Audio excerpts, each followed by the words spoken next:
통해서 일정과 연계해서 계획을 하는데 단 0, 1세는 행사와 연계하지 않아도 됩니다. 왜냐?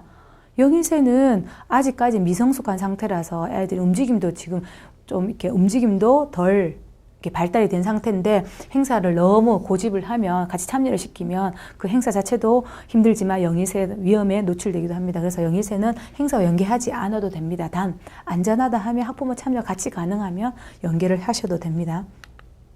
그럼 연간 교육 계획안이 짜지면 연간 교육 계획안 큰 달마다 짜진 연간이 틀이 있으면 그 연간에서 또 달을 월간을 내어서 월간 보육 계획안을 작성합니다.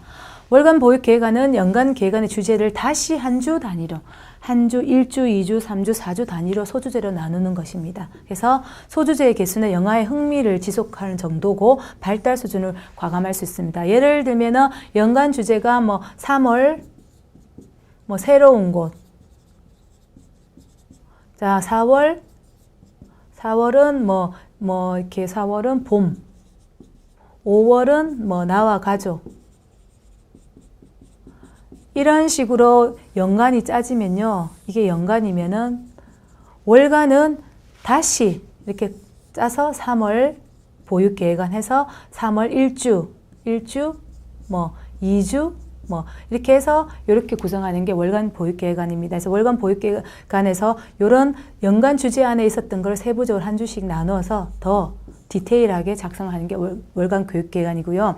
월간 보육계획안에서는 소주제의 개수는 영아의 흥미와 지속 정도, 발달 수준을 고려해 가감할 수 있는데 영아들의 경우는 어떤 하나의 소주제가 1주, 2주 할 수 있습니다. 근데 유아의 경우는 한 주 나눠서 할 수 있고요. 아니면 더 이렇게 주제 중심망이라든지 탐구를 더 많이 해야 되는 경우는 유아의 경우에도 한 주, 2주 이렇게 구성을 나누어서 할 수도 있습니다. 그래서 소주제 진행 기간은 일반적으로 한 주 단위로 계획하지만 한 주 이상 지속하여 진행할 수도 있다고 생각하시면 되고요.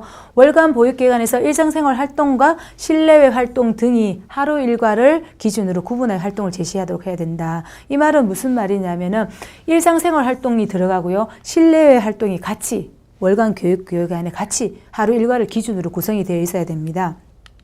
다음에는 이제 월간 계획안에서 주를 나눴던 것을 다시 이제 주간 보육계획안으로 해서 보통 이렇게 해서 5월 1주 보육계획안 이렇게 작성하면 이제 소주제, 생활주제, 활동명 이런 식으로 해서 다시 세분화 나누는 과정이 주 단위로 나누는 과정이 주간 보육계획안입니다. 그래서 매주 진행될 소주제에 관련 활동을 월요일부터 금요일 또는 토요일에 이제 나오는 친구가 있으면 토요일까지 이제 걸쳐서 요일별로 시간대별로, 실내외 공간별로, 흥미 영역별로 이렇게 배분해서 구성을 합니다.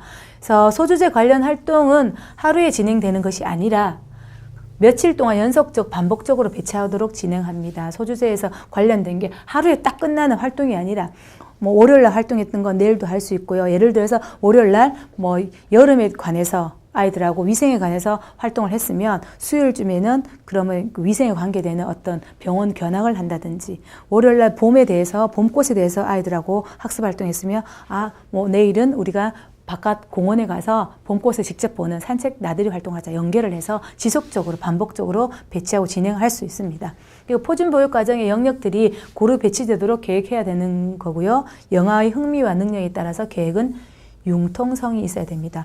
만약에 봄꽃놀이 보러 이제 오늘 친구들하고 아이들하고 이제 봄꽃에 대해서 얘기를 충분히 나눴어요. 그럼 내일은 선생님하고 친구들하고 우리 밖에서 바깥놀이에서 아름다운 예쁜 봄꽃을 한번 우리 관찰해 보러 가도록 해요 하고 아이들 약속을 했어요. 그런데 그 다음날 비가 와요. 그러면 어떻게 해요? 비가 오는데 봄꽃 보러 가나요? 자, 그건 융통성이 필요한 거죠. 비가 오면 오늘 비가 오니까 우리가 그 다음날 비가 안 오는 날 맑은 날 가기로 하자 하고 그러면 비 오는 그날에 대체할 수 있는 그런 프로그램이 따로 구성이 되어 있어야 되겠죠. 그렇게 융통성 있게 이제 제시되어야 된다고 보시면 되고요.